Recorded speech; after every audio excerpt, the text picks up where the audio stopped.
The unmaking of Nigeria. For millennia, humanity has been driven by one primal urge: creation.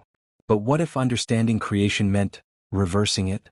At the Who Sit Dame Institute, we believe in deconstruction as the ultimate form of comprehension.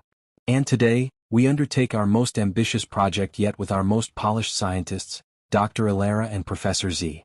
A questionable duo with contrasting personalities in one lab. Dr. Elara meticulously adjusts a dial on the reverser, while Professor Zee hums tunelessly. The molecular integrity of nomenclature. It's so fragile, yet so resilient. Get back here, you little etymological rogue. You won't spell the cat. Our subject, the name Nigeria. A powerful identifier, a symbol of a vibrant nation. But how was this identity manufactured? And what happens when we unmanufacture it? Historians would have you believe it was a simple coining by Flora Shaw in 1897. A straightforward amalgamation of the Niger River and the area it encompassed. But at Who Sit Dame we ask, was it really that simple? Or was it too simple? Dr. Elara loads a faded antique map of West Africa into a slot on the reverser, as Professor Zee approaches her to insert a small plastic Nigerian flag. Professor, the flag is not data. It's symbolic. We need raw etymological inputs. But it feels so Nigerian. Fine. What about this? He pulls out a small bowl of dry sand. This is Earth, isn't it? Very elemental. Intriguing. Let's see if the machine can unsettle the sediments of meaning. Initial sequence, Professor.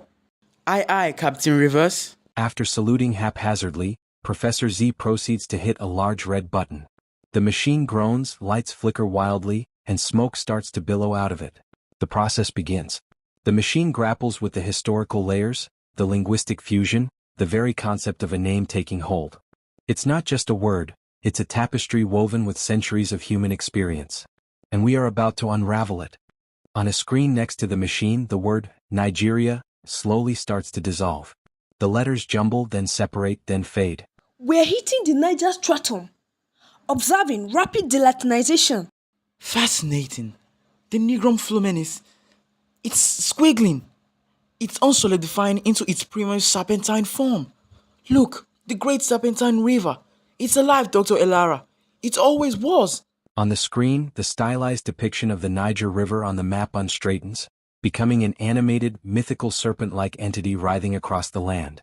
The first component, Niger, a geographical reference, begins to unravel, revealing a deeper, more ancient spiritual significance. A river not merely named but revered. A testament to the land's inherent, unnameable power. This is the truth beneath the label. Now for the area component. This is where the true unstructuring occurs. Prepare for spatial chaos. The machine whirs louder. On the screen, the borders of what was Nigeria begin to ripple and melt, becoming a shifting, undefined landmass. Animated lines appear and disappear, representing tribal movements and ancient kingdoms. Professor Zee gasps. It's a land before lines. A tapestry of peoples, not polygons. The Fulani, the Igbo, the Yoruba, the Hausa, they're all just being, without being in an area. It's quite freeing, isn't it? Very motivational. The concept of area dissolves, revealing the complex, fluid reality of pre-colonial Africa. Peoples defined not by arbitrary lines on a map, but by culture, language, and shared destiny. A powerful reminder that identity predates definition. Smoke fills the lab. The machine shudders, then goes silent with a final, pathetic clunk fart. It's done. The unmaking is complete. She reaches into the output slot. With a flourish she pulls out a small, perfectly round, smooth, unmarked river stone. A stone? Is that what's left of Nigeria? No, Professor. This isn't what's left of Nigeria. This is what was always there before the name. The raw elemental truth. The land, unburdened by labels. A clean slate, yet imbued with all its history. And so the name Nigeria was unmade. Not destroyed but reduced to its essence. A reminder that while names provide structure, the true identity of a people, a culture, a land, is uncontainable. It resides in the spirit, the resilience, the vibrant energy that needs no definition to exist. What shall we unmake next, Professor?